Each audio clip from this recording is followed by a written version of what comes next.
Friends, ఇప్పుడు అందిన వార్త సీఎం రేవంత్ రెడ్డి సంచలన నిర్ణయం. ఇవన్నీ కూడా రద్దు, వీరికి లిస్ట్ అనేది విడుదల అంటూ లేటెస్ట్ అప్డేట్ అయితే రావడం జరిగింది అనమాట. సో ఆ వివరాలు ఏంటనేది కూడా వీడియోలో తెలుసుకుందాం. వీడియోని చివరి చేయండి, అర్థమవుతుంది. మొదటిసారి ఛానల్ వస్తే తప్పకుండా సబ్స్క్రైబ్ చేసుకోండి. చూస్తున్నారు కానీ లైక్ మర్చిపోతున్నాం. వెంటనే లైక్ చేయండి, అలాగైతే వెళ్ళిపోదామండి. తెలంగాణకు సంబంధించి కాంగ్రెస్ ప్రభుత్వం ఇక సంక్షేమ పథకాల అమలుతో పాటు ఆర్థిక భారాన్ని తగ్గించుకునేందుకు పొదుపు మంత్రాన్ని పాటిస్తుంది. రాబడికి మించిన ఖర్చులు, అప్పులపైన వడ్డీ భారాలు పెరగడంతో పథకాల్లోని లోపాలను సవరించేందుకు చర్యలు వేగవంతం చేసిందనమాట. రాష్ట్ర సీఎం రేవంత్ రెడ్డి చర్యలు తీసుకున్నారు.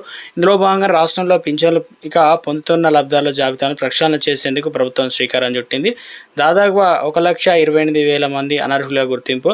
క్షేత్రస్థాయిలో పరిశీలనలో పెన్షన్లు పొందుతున్న వారిలో దాదాపుగా 1,28,000 మంది దాదాపు అనర్హులుగా ఉన్నట్లు అధికారులు ప్రాథమికంగా గుర్తించినట్లు సమాచారం. మరణించిన వారి పేరిట ఇతరులను పెన్షన్ పొందడం, నకిలీ ధృవపత్రాలు, ఇతర రాష్ట్రాల వ్యక్తులు ప్రయోజనం పొందడం, ప్రభుత్వ ఉద్యోగులై ఉండి కూడా పెన్షన్లు తీసుకోవడం వంటి పలు అక్రమాలను అధికారులు సేకరించిన నివేదికల్లో వెల్లడైందనమాట.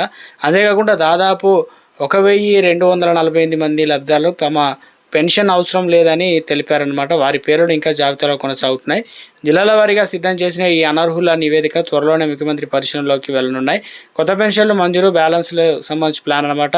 రాష్ట్ర ప్రభుత్వం ముఖ్యంగా రాష్ట్రంలో 42 లక్షల మంది పైగా పెన్షన్లు పొందుతుండగా ఆగస్టు 15 నాటికి మరో 2 లక్షల మందికి అర్హులకు కొత్త పెన్షన్లు అయితే అందజేసేందుకు ప్రభుత్వం ప్రణాళికలు సిద్ధం చేస్తుంది. కొత్తగా ఇచ్చే పెన్షన్ల వల్ల పడే ఆర్థిక భారాన్ని, అనర్హుల పేరును తొలగించడం ద్వారా సమతుల్యం బ్యాలెన్స్ చేయాలని ప్రభుత్వం భావిస్తుంది. గతంలో రేషన్ కార్డు విషయంలో కూడా ప్రభుత్వం ఇదే తరహా ప్రక్షాళన చేపట్టి ఆ తర్వాత కొత్త కార్డులు జారీ చేసింది. అయితే ఈ తొలగింపు ప్రక్రియలో నిజమైన అర్హులకు ఎలాంటి అన్యాయం జరగకుండా అధికారులు అత్యంత జాగ్రత్త వహించాల్సి అయితే ఉందన్నమాట. ఒకవేళ అర్హులైనప్పటికీ సాంకేతిక ఇతర కారణాల వల్ల పెన్షన్ నిలిచిపోతే బాధితులు స్థానిక మండల పరిషత్ లేదా మున్సిపల్ కార్యాలయంలో ఫిర్యాదు చేసి తమ సమస్యలు పరిష్కరించుకోవచ్చు అని చెప్పేసి వెల్లడించడం అయితే జరిగిందనమాట.